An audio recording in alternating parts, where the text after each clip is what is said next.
is it cloud? Okay, so this was what this is what we were on Wednesday. I wanted to emphasize the difference between the frequentist and the Bayesian approach. In the frequentist, it's common for us to assume something is, IID, identically and independently distributed. So independence is often placed on the data collection process. I wanted to point out, give an example where we're going to switch to a weaker assumption, which is exchangeability. And then you will find out the observations xi's are no longer independent, but they're exchangeable. Exchangeable means if I observe observation x1, x2, x3, I show you the three numbers. And the order doesn't matter, meaning I can show you x2, x1, x3, and the inference you're going to draw, or even the likelihood, should be exactly the same. So that's a much weaker assumption than independence, because I'm going to show you that Polyam example where apparently those xi's are not independent, but they are exchangeable. And this very important result is definitive theorem is that, well, if we have an infinite sequence of observations, they are exchangeable. And then you have to think about the data generating process from a Bayesian point of view, meaning you have to assume, well, there is a parameter generated from some prior, and the conditioning on this parameter, you generate your xi's or IID. And so if you don't condition it on this part, those xi's are going to be dependent. And here you can see what's different from the frequentist approach is the parameter P, which is a random variable. So if I start looking at the data generating process, I cannot assume there is a fixed P. We just have to draw P from a distribution, and given that one, I'm going to generate my sequence x1 through x and all the way to infinity. Here, for simplicity, let's just focus on binary sequences. Okay, so next I'm just going to go to that example we mentioned. We're going to talk about example where xi's are exchangeable and apparently they are dependent. So, you can find out they're dependent, meaning exchangeable is not the same as IID. So here's an example, and we have a jar. You have R red marbles, R of them, and you have B blue marbles. There are B of them. And so we're going to randomly draw a marble out of the bag. We record its value. For example, we can just, 1 is red and 0 means blue, okay?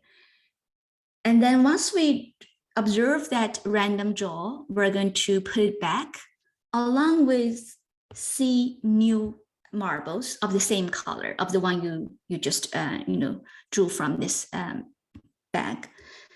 There are two special cases we're going to just ignore. We're going to assume C is always positive because C is -1. That's the sampling without replacement, meaning once we draw a marble from the bag, we would not going to put it back. So you can see if C is -1, then we cannot play the game infinite.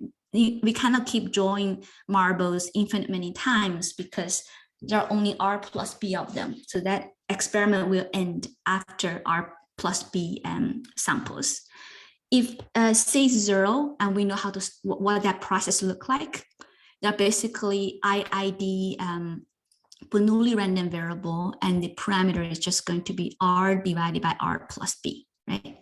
So let's look at the case where C is actually positive. And if you don't, C actually could be a fractions, as you're going to find out, but maybe it's easier to think about C as an integer. So we can exactly put that many marbles into the bag. We're going to show, first let's just write down, first I want to show that this sequence, you draw x1, x2 onto x, and they are actually exchangeable. Meaning if, we observe a sequence x2, x3, if I show you, if I shuffle them, I show you those sequence, the likelihood is the same. we can conclude that by looking at the joint probability for those outcomes, you can find out that probability as the expression only, of course, going to depend on R and B, and it will only depend on the sum, which means how many red marbles you've drawn out of this, here is out of these 3 samples. So the order does not matter. All we care is just how many red out of these 3 draws. Okay, and just to give you an idea, or at least give you a sense why this is true, let's think about a simple example where C is plus 1. So if we draw a red marble, we're going to put 2 red marbles back. I mean, the one first return, and we're going to add 1 more. If we draw a blue marbles, we're going to return that one. Also, in addition, add 1 blue marbles back. So hypothetically, suppose we observe, here's our sequence. So remember, red is going to be coded as 1, blue going to be 0. Suppose for our 3 draws, we had 1, 0, 1. Okay, so what is the probability for observing the sequence? And well, it's equal to the margin. First, what is the one for the first one? And then we can calculate of seeing 0 conditioning on the first one, and then seeing red again conditioning on the first 2, right? So let's just do that calculation. And the chance of seeing a red in the first draw, that probably is R over R plus B, because we get 1 out of the red, R red marbles from the whole bag, which contains R plus B marbles. Okay, now conditioning on your first one is a red. Now, what is the probability you're going to draw a blue marbles in the second try? Well, first of all, once you finish the first draw, the number of red and blue marbles in that bag are changed. First of all, the total number of marbles is going to be R plus B plus 1, because you're going to put 1 additional red back, and then this is B. Make sense? Right? Because after the first draw, you're going to put 1 more red, but the number of blue is the same. So the chance of seeing a blue is going to be this one. Okay, now what is the probability of seeing the last draw? I mean, the third draw is again going to be a red. And once you finish the first 2 draw, you're going to find out the number of marbles in that bag has to be R plus B plus 2 now, because you're going to put, now among this R plus B plus 2 marbles, there are going to be R plus 1 red and R plus 1 blue. So this is R plus 1. Okay, so this is the probability of seeing this sequence. Now, if I show you, you can calculate, what is the probability of I'm going to seeing a sequence like this, meaning my first draw is a blue, and in the next 2 draws they are red. Similarly, we can calculate, what is the probability of having seeing the first one and seeing this one conditioning on the first one, and seeing this one conditioning on the first 2. And maybe you can go back to pause this when you watch this again. But you can find out, for example, what is the probability of seeing a blue? You're going to get a ratio where the denominator is this, numerator is this. Okay. Now, so let me start using colors. So for this one, I'm going to use a color like, what is the probability for this? You're going to use a term here, and you're going to use a term here. Okay. Now, then what is the probability of seeing this outcome? You're going to have a denominator in this, but what's numerator? Numerator is going to be this one, because after the first draw, this is the total number of marbles we have. Among them, actually, there are B plus 1 blue and only R red. So the numerator is this one. Now let's go back to look at what is the what is the probability of saying this one? And you can have well, actually just going to equal to this. So I'm just going to jump to the conclusion. You can find out, suppose we use xi to denote the color of the marbles selected at time point I, where 1 denotes red, 0 denotes blue.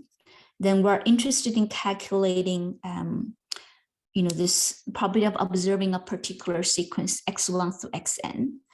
And we can always calculate any joint.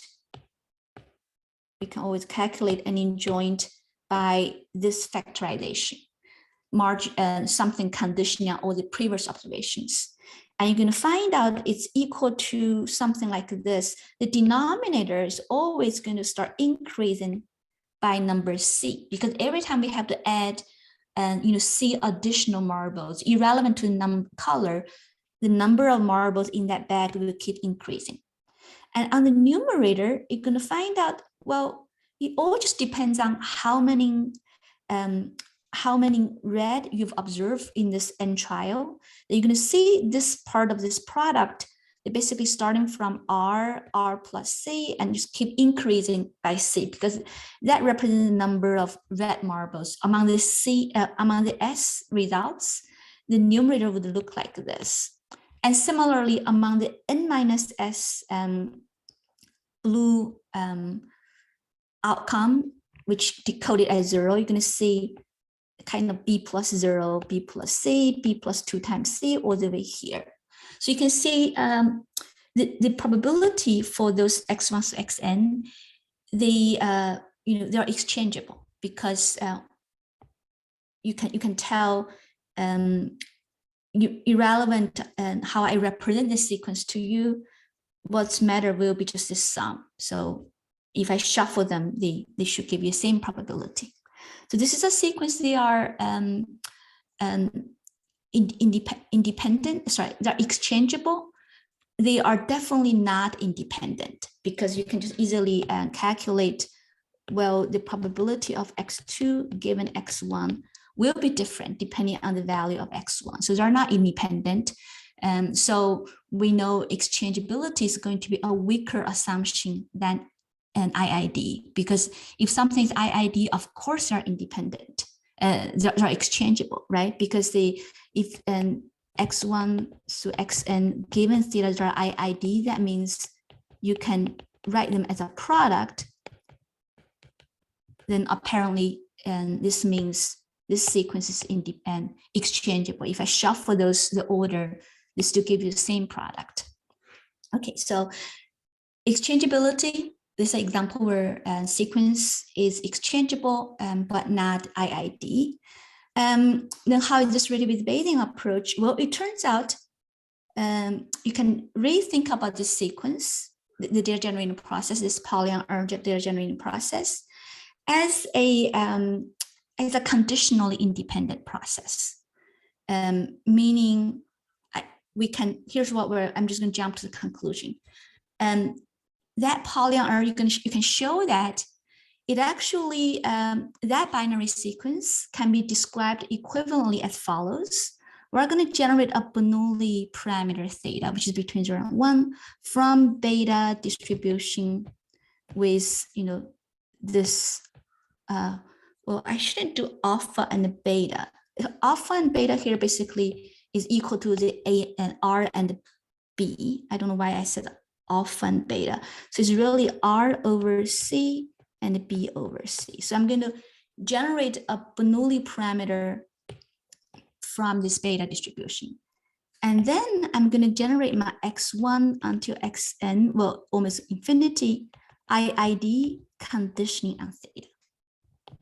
So first we're going to show when I generate my data in this hierarchical way, because I can calculate the joint density for any n, this will be exactly equal to this expression.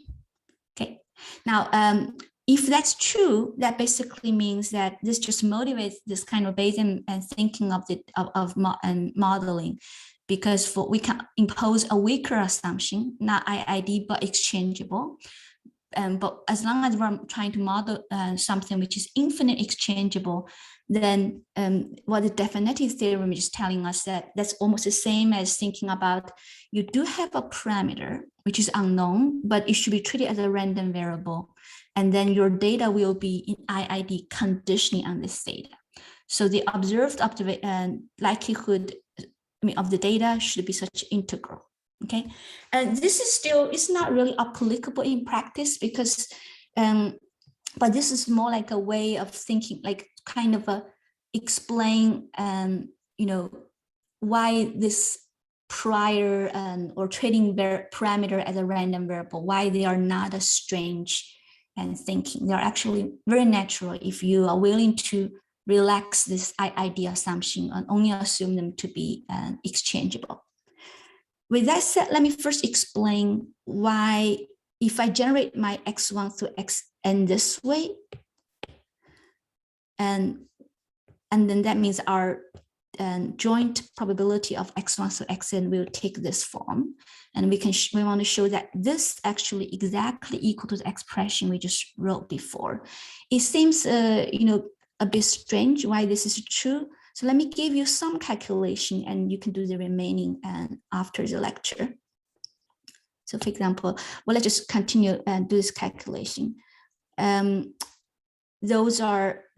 is like Bernoulli random variable, right? So this is equal to theta raised to the power s and 1 minus theta raised to the power n minus s. And those x1 to xn, well, this just because they're independent Bernoulli. So the likelihood will be either theta or 1 minus theta. And so this is number of observations, xi is 1, number of them, their xi is 0. And then we're going to time this prior. Prior is a beta distribution. Now, you can probably do a Google search on the site to look at what is the density function for beta distribution. And it has a normalizing constant beta. Here alpha is basically our R and B over C.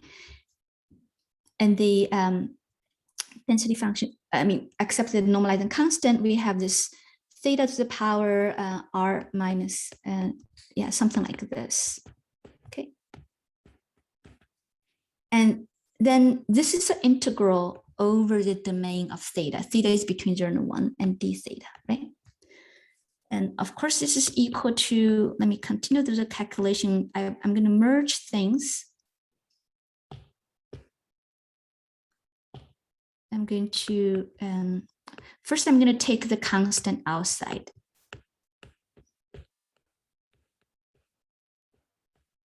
And this integral of theta s plus r over c minus 1 minus theta, and n minus s plus b over c minus 1 and d theta, right?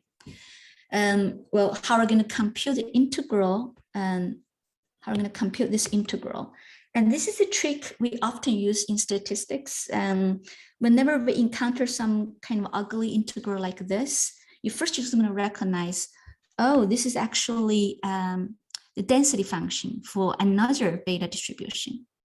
So we're going to just plug in, I'm just going to plug in a normalizing constant, make this integral to be 1. And then I have to time the same normalizing constant outside, right? So I can now just erase this part because the integral is 1. It is a density function. So we just need to compute. Next things, we're going to evaluate this. Again, do a Google search about the beta function. Any beta function, let's see, alpha and beta is equal to a ratio of a gamma function. Oh, actually, I forgot, should be the sum on the numerator. Let's assume this is true. If my memory is not correct, then I probably need to flip this ratio, but assuming this is true, okay?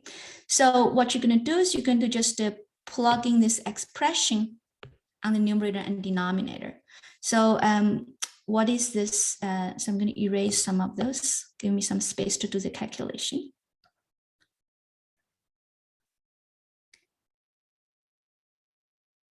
Okay. So let's look at this ratio. So the ratio, let me continue equal. Let me just write it down on this side. Okay. So the denominator is R over C, B over C. Now, what is the numerator? Because here it is a beta with those and those parameters. So it's going to be S plus R over C n minus S plus B over C, right? So this is the integral. And further, let's do this equal to, so I'm going to plug in the expression of the gamma functions. So I'm going to have gamma of, so when you do the sum of this two, so you can have a gamma of n plus R plus B over C, and the gamma of S plus R over C. I think it's the other way around. Oh, so I should flip. Thank you. Is... I feel like it is a bit strange when I do this ratio. Okay, good. Thanks, Charlie. So this is alpha plus B. Good. So that means I have to do my ratio this way. So that's equal to gamma of S plus R over C, gamma of S, and then gamma n plus R plus B over C. And then do the same here for the denominator.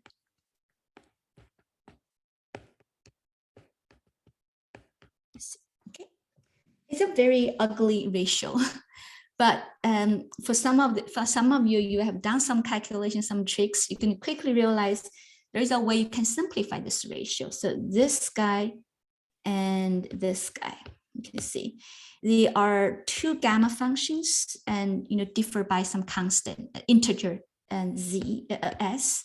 So we're going to use a property of a gamma function is for any gamma function, this is equal to z times gamma z. Okay, so you're going to use this property. How to use this one? And for example, let's look at let's maybe look at this. So you're going to start dealing with this one and this, and you're going to this one and this, and this one and this. So you can start do some cancellation. Keep using the same trick. For example, let's look at this one and this. So you can see this is equal to, so let me use it. So this is equal to S minus 1 plus R over C times gamma S minus 1 plus R over C, right? Because I'm using this trick. So you can apply the same trick here every time dropping this integer until at the last moment, you're going to actually only have this term. So that term going to cancel with this. And you have a bunch of those factorization in front of it. And now if you sort of, cancel this C on the numerator and denominator, that's where you're going to see how this ugly ratio eventually can be simplified as something like this. Okay, so I'm not going to go through all the calculation, and if you're interested, you can check whether this is the case. So in short, that means, so let me just go back to think about, talk about this Polyam process. And it gave us an example where we can, it basically confirmed this result in the sense that there is a sequence x1 to x and and then also go on. They are infinitely exchangeable. It is a weaker assumption than IID,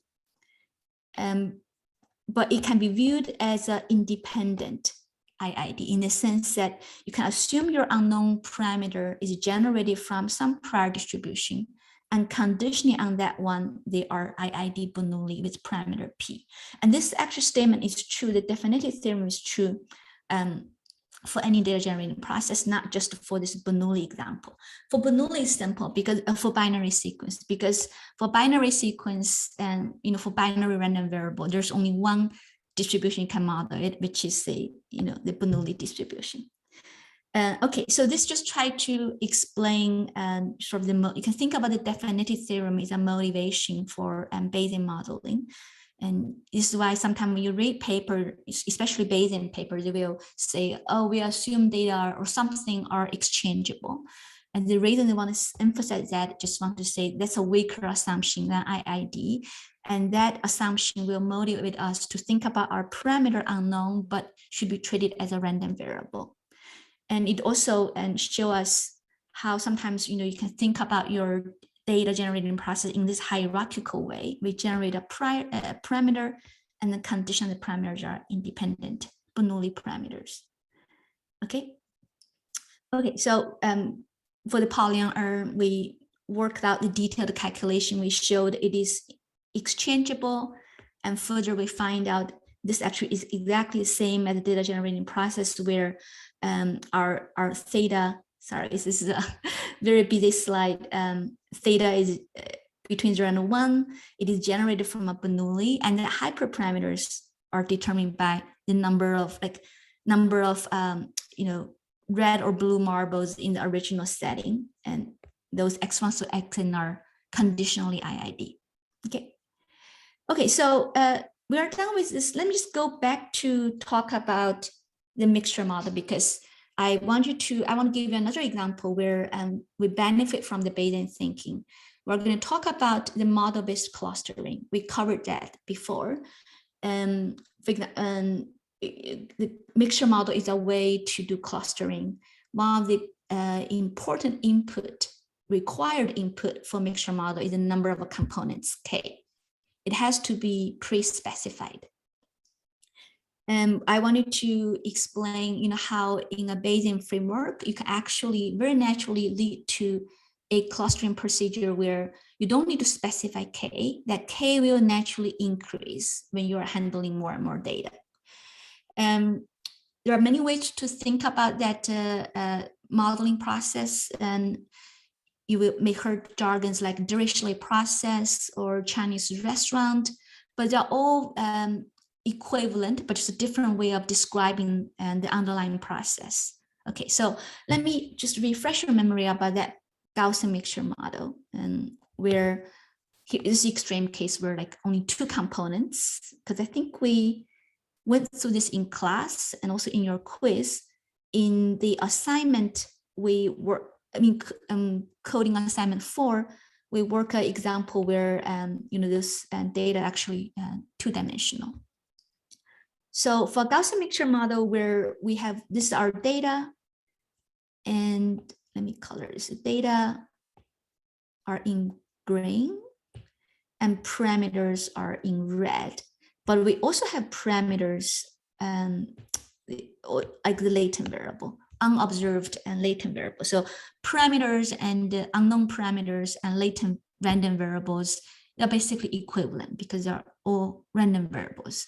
In the Bayesian framework, we're going to put some priors on those parameters, and usually we go with conjugate priors. For example, pi is the mixing weight, so just going to be a Bernoulli, and the mean mu1, mu2 going to be a real number, just go with normal, and the variance is going to be a non-negative number, we go with inverse gamma, meaning 1 over the variance is going to follow a gamma distribution. So those parameters are, it is true how to determine what we call the hyperparameters, meaning parameters of your prior. It is crucial, but when some test is large enough, they are not that influential. And often we go with some kind of a small, when I say small numbers, means you can actually study what's the influence on the posterior. So we can always try to pick a number which is not large. For example, for Bernoulli 1, it means actually you add 2 pseudo counts at the beginning. One is from each of the 2 classes. So if I have like 100 observations, that 102 experiments now, it's that additional 2 at the beginning won't be very influential. Okay, so for this mixture model, you're going to find out then, so all we care is just going to be the parameter and latent variable conditional on the data. And that's proportional. I should do proportional too. This is a proportional to just the joint likelihood of X and Z given theta and all the priors over theta, because those are the and I denote all those parameters as a generic notation theta. And we can actually do Gibbs sampling, meaning we can start with some initial parameters as initial value, and then just sequentially update each one of them. And all the updating algorithms are all fall into this conjugate family. So it's very easy to update. And I'm going to skip this, but just try to and kind of ensure you that the computation is not that difficult. So you can just run like Gibbs sampling, sample many row of those latent variable plus parameters. And you can try to get, for example, for the latent state for Z1, you get a lot of them, so you can average and you can find out, well, what is the probability of the first observation get assigned to the 2 components. So you can get a probability statement. And similarly, you can do EM algorithm. So here's what I said, everything's from a known distribution, very easy to generate. You can also do an EM algorithm, and because now you're maximizing the product of the likelihood and prior, that prior can be interpreted as a penalization. So the resulting estimator is no longer MLE because you're not just maximizing likelihood, you're maximizing the posterior distribution. So it's called a map estimator. So in the EM cover in class, we only maximize this, but now we have additional term here. But the computation is still very easy because when we, in the E step where we calculate the distribution of Z given some initial value of theta, that calculation is the same as before because they only appear here and here. And then in the M step, we have to, because we're trying to find the theta maximize the, that expectation. And the theta becomes our argument. So those terms, yes, they will into our maximization function, but they all take very simple form in the log term.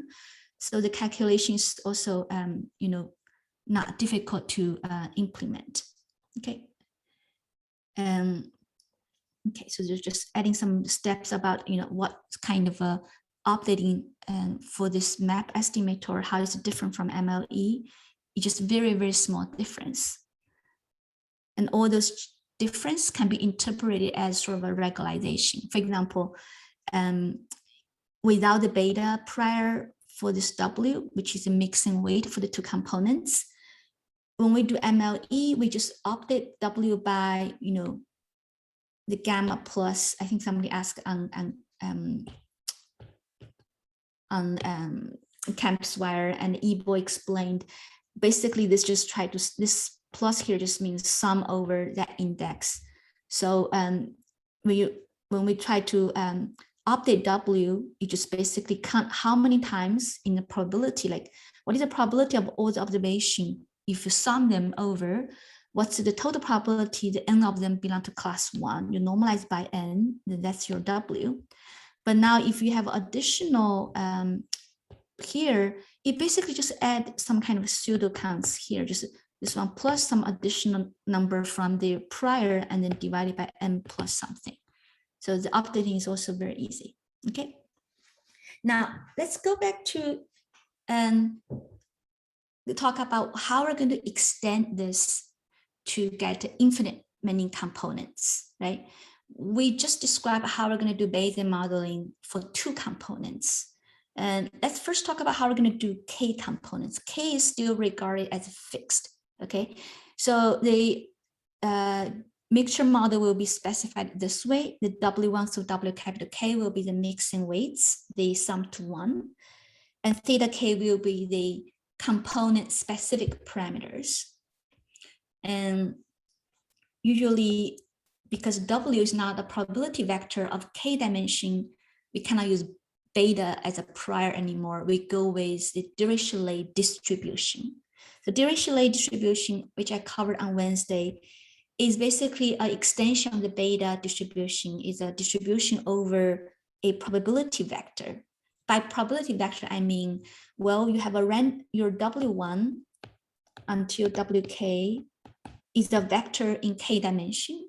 And it is a random probability vector in the sense that each of them have to be bigger and, between 0 and 1, and the sum together should be 1. So they're basically only take a value over simplex. So we can describe the distribution for parameters, distribution for random vector on that simplex. That distribution is known as a commonly used one is the Dirichlet distribution. Here are the parameters. We're just going to take, because the way we order the K components, usually you just don't know how to order them. There's a label swapping issue. We don't know how to label them. So this is why it makes sense when you do the prior specification, your prior parameter, the hyperparameter for each of these component should be symmetric in some sense. So for a Dirichlet distribution, we have those parameters, okay? And then for this component specific parameters, theta K, let's just assume they are we're going to put up prior, let's just denote it by G sub 0. And because it's not really relevant to our remaining discussion. For example, if we're talking about a one-dimensional normal, then mean will be generated from normal, and variance will be generated from an inverse gamma. So those are, put them together, just a G0 distribution. Okay. Yeah, for example, yeah, I said something here. Okay, so here's our setup, which is a Bayesian approach to a Gaussian mixture with K components. Okay.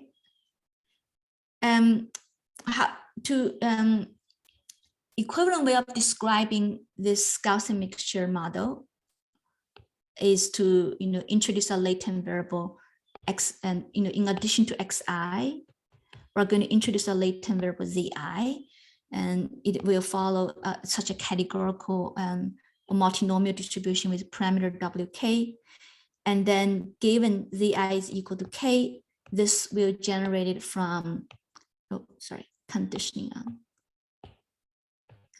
on zi equal to k. This will generate it from some distribution fk, right? Now let's look at, and we actually had here's some interesting technique you often see in Bayesian statistics, what we call the collapse of a process, because you can think about, we model our z1 to zn. We model our z1 to zn this way. We think our w as a probability vector from a Dirichlet distribution with some parameters, and then once we have that generated, then given w, basically the IID from some kind of a categorical distribution with parameter w, right? So this is how we think about our data generating process. But now, so they are independent, categorical, or Bernoulli, and this is a prior, which is Dirichlet. Now we're going to collapse this by integrating out w, because we know the joint of z1 through zn and w. Let's just eliminate that random variable w. Let's say what is the resulting distribution over z1 through zn, right? And so we wanted to, here's a calculation. The calculation is very similar to, this calculation is very similar to that Polyam calculation I just did. You can have the same trick, because this part will be factorized as each w1 through wk raised to some power, and this in the Dirichlet, the normalizing constant also involving gamma. So you can probably do some Google search to find out the expression of this. Once we have this one, and then let's look at what is the distribution, what is the expression for each one of them, okay? So meaning when my data are generating this way, we know my z1 through zn, similar to our example I mentioned at the beginning, they are no longer independent, but they're exchangeable. They're no longer independent. So if we try to think about how I'm going to generate those sequence Z1 through the N. One way to generate is to generate it sequentially. First, we generate Z1 and generate Z2 conditioning on Z1 and go on, right? So let's look at what this sampling look like. And if you know this joint distribution, and you can actually calculate each one of them. And you're going to find out this is just equal to alpha over K, which you can compute by only look at Z1 and do that integration.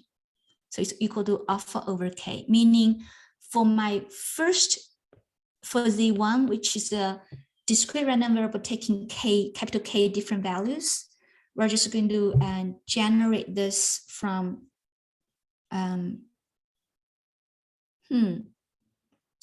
Z1 equal to K equal to alpha over K, but the sum is not 1, right? This one is a bit strange. Z1 equal to 1 if we always label Z1 as 1. Actually, Z1 equal to K equal to alpha over K. I think this is not right. I think it's 1 over K. Right. Because, yeah, I think if we plug in, yeah, this should be 1 over K. Because if alpha over K, this is not a valid probability distribution. So I think it should be 1 over K. I can go back to double check. Okay. And then again, assuming I didn't show you how to calculate this, but it's possible. I mean, you just take what I'm writing here is correct. So let's calculate how we compute, this distribution. Well, actually, I give all the detail for computing this. So conditioning on you already draw I observations, Z1 through ZI, and they're given. Then how are you going to draw the next latent label? Conditional is equal to this ratio, joint over I plus 1, and the joint over first I, right?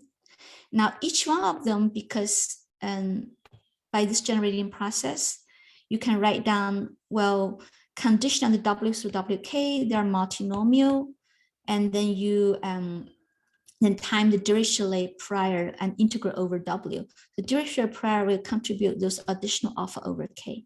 And this integral is actually a double integral, and actually more than double integral, is actually over a K-dimensional random vector W1, W2, and WK. For simplicity, I only have one integral here, but it's over a more than one dimensional random vector.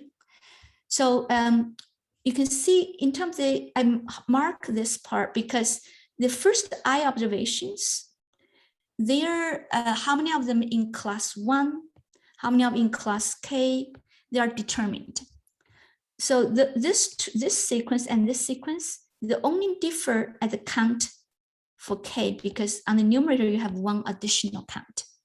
Okay, so we're going to play the same trick because this integral, you're going to find out I can view it as the density function for a Dirichlet distribution and then find out the normalizing constant. So eventually it's equal to this. And again, we're going to use the trick of the gamma parameters just to further reduce this ratio, so it finally equal to this. So this is just saying, well, if you already generate the first I labels, then how are you going to generate the next latent variable Z? It has to be proportional to this. Here, the NK, basically the number of class size among the first I observations. Right. Yeah, just to help you to understand this, let's assume for the first I observations, you can imagine because they only take capital K different values. Suppose there are 4 different values, so you can sort of allocate those the I observations into the 4 groups, right? So and one of them belong to class 1, and 2 in class 2, and 3, and N4, right? Now for the next random variable zi plus 1, we have to assign it to one of the classes, one of them. So how are you going to assign them? You just assign this equal to k. That probability is proportional to nk plus alpha over k. So you basically add alpha, you have this sample size and you add alpha over k to each one of them. Okay, so that's because if you sum over this, then they give you I plus alpha. So this is how you assign the latent label for the next observation, given the configuration of the previous I observations. And so this is a calculation for k, there's a k is fixed, right? Now, once you have this calculation, then you can suddenly realize, well, what if my k will go to infinity? Because, right, so what if I'm going to allow my k to go to infinity? If you add your k to infinity, those ratios just going to be very small because alpha is fixed. So you're going to drop them. So this one disappeared. So you're going to find out how you're going to assign your observation to each of the component. You're going to proportion to the cluster size. But then when you're doing a normalizing, there's additional alpha there.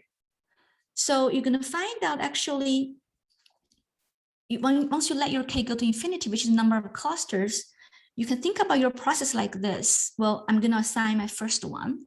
Once some of the assignments already done, now conditioning under assignment, for example, they're in 4 clusters, and this you can imagine there are tables. So this is 5 of them assigned to cluster 1, 4 cluster 2, 2 cluster 3. Suppose the first bunch of them only sit on 3 tables. So for the next observation, Z4, I can assign this new one to one of those, proportional to its size, but also I have an additional weight alpha, which I can use to assign this person to this new table. So it's often known as this viewed as a continuous version of the Polyam R model, or sometimes people call it the Chinese restaurant process, in the sense that, well, somebody get in, as I mentioned that, the first person is equal to 1 over k, you can pick any table. But the problem is because label doesn't matter. So you just pick one table, you just name that table as table 1, right? So this is what I'm saying. It's almost seem like you just always assume Z1 is 1 because nobody in the restaurant yet. You just pick a table and you label that table as table 1. And then you can use this following Chinese restaurant process. The first person going to start a table. And for the second person comes in and he will choose either with probability this to sit on this table, or he's going to have a probability like this to start a new table. Okay. And now you can keep doing this game. This is where, if you have some 3 tables like this already, a new person comes in, he will pick one of the tables based on the popularity of that table, or he always have some probability to start a new table. So this is, you can view how, if you go back to think about the, how we model in a Bayesian approach for a mixture model, then you can just say, well, here's my mixture model. I think data are generated with, k different components. Here, my k could be infinity. Okay, then I can think about my data generating process as, there is a zi and the xi given zi follows some distribution of theta k, right?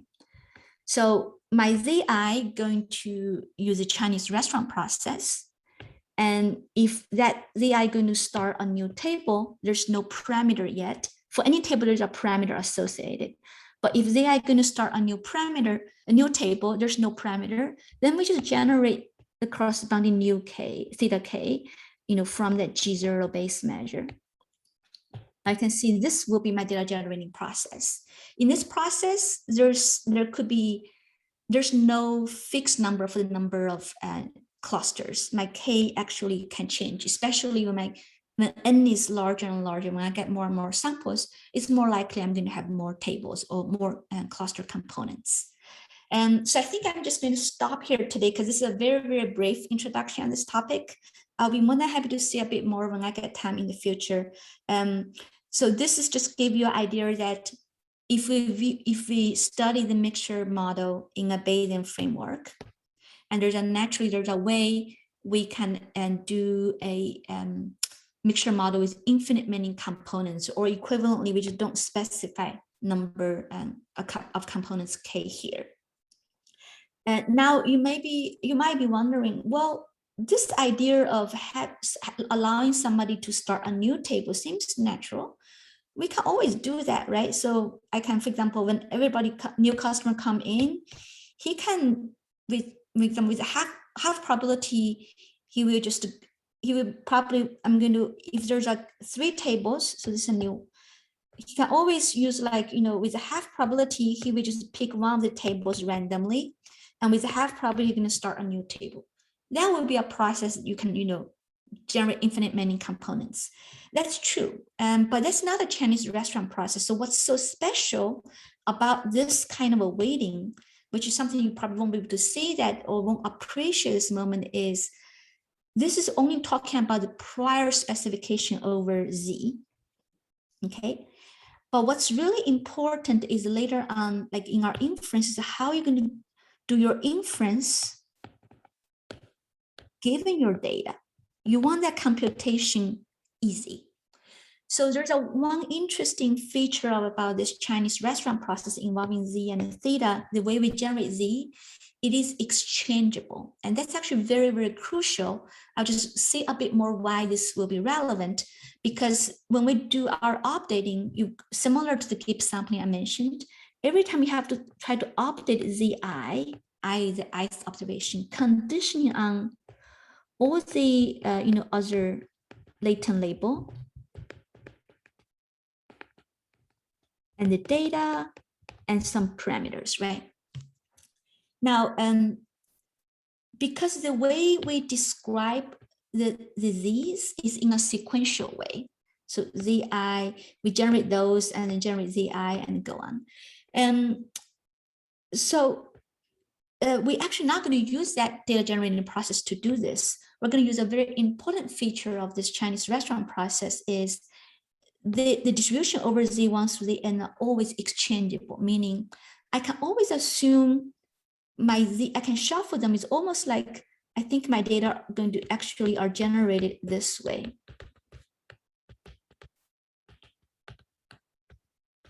My Zi is always generated as the end. So I condition it on the previous one. So that distribution is well specified. So this is actually a very important feature. You will use it in the posterior sampling part. And so basically, although the idea of generating allow people to have a new table is seems easy to generate, but the resulting sampling process, like posterior sampling algorithm, could be complicated.